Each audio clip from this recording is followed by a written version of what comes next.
naman ang mukha nitong si Harry Roque, no? Gigil na gigil kay Senadora Risa. Mag-file daw ng ethics complaint laban kay Senadora Risa kasi gusto niyang masipa si Senadora Risa sa pagkasenador. Ay bakit? Dahil ba naipakulong ni Senadora Risa yung mga promotor sa Pogo, mga protector ng Pogo, at isa ka na doon? Aba, ngayon lang nakakita ng ganitong klaseng Pilipino na kung sino pa yung concern sa bayan, siya pa yung kanilang kinakalaban at gustong mawala sa posisyon. Kayo, anong gusto nyo? Ha?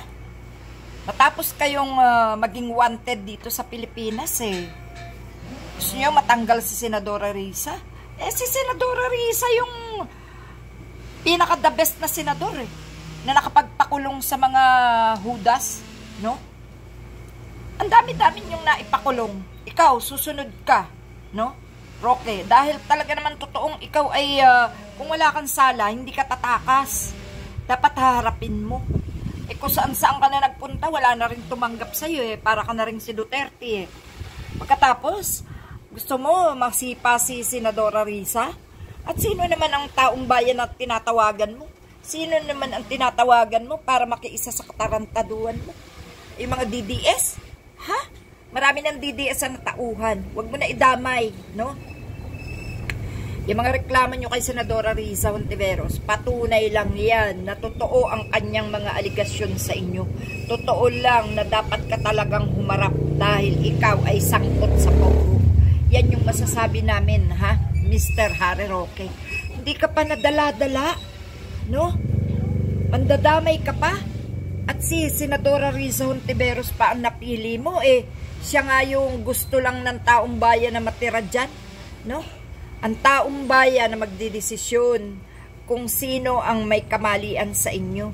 Kaya nga takot na takot na kayo ni Escudero.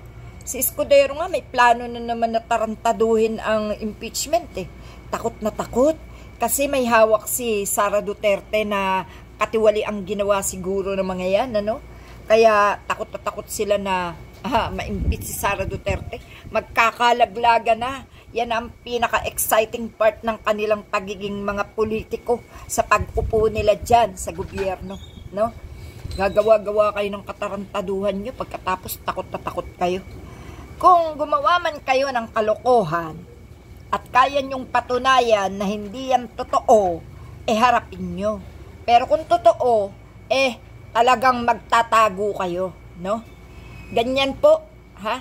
Kaya ikaw, Harry Roque, tantanan mo si Senadora Risa, no? Di ka magtatagumpay.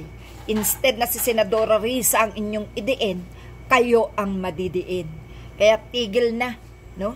Anong kinakata mo dyan? Nananawagan ka? Magkaisa? Sino ang makikiisa sa'yo? Ikaw nga wanted May makikiisa pa ba sa'yo? Tama na. At para ka ding si Duterte, nililin lang ang batas, nililin lang ang isip ng mamamayang Pilipino para lang kampihan kayo. Tama na. At hindi naman lahat ng Pilipino ay mauuto nyo. Lahat ng Pilipino ay magiging magagawa nyong bobo at tanga, no? Pilim-pili na lang ngayon ang bobo at tanga. Marami na ang natatauhan. Kaya pwede ba, Harry Roque? Harapin mo ang kaso mo. Umuwi ka na at wala ka nang matatakbuhan pa. Walang tatanggap at makikinig sa'yo. Para kang si Duterte, no? Pare-pareho kayo na dapat pinagbabayad sa mga katarantaduhan nyo. Okay? Sige, yan lang masasabi ko sa'yo, Mr. Roque. Ama na ang pananawagan, walang makikinig sa'yo. Okay?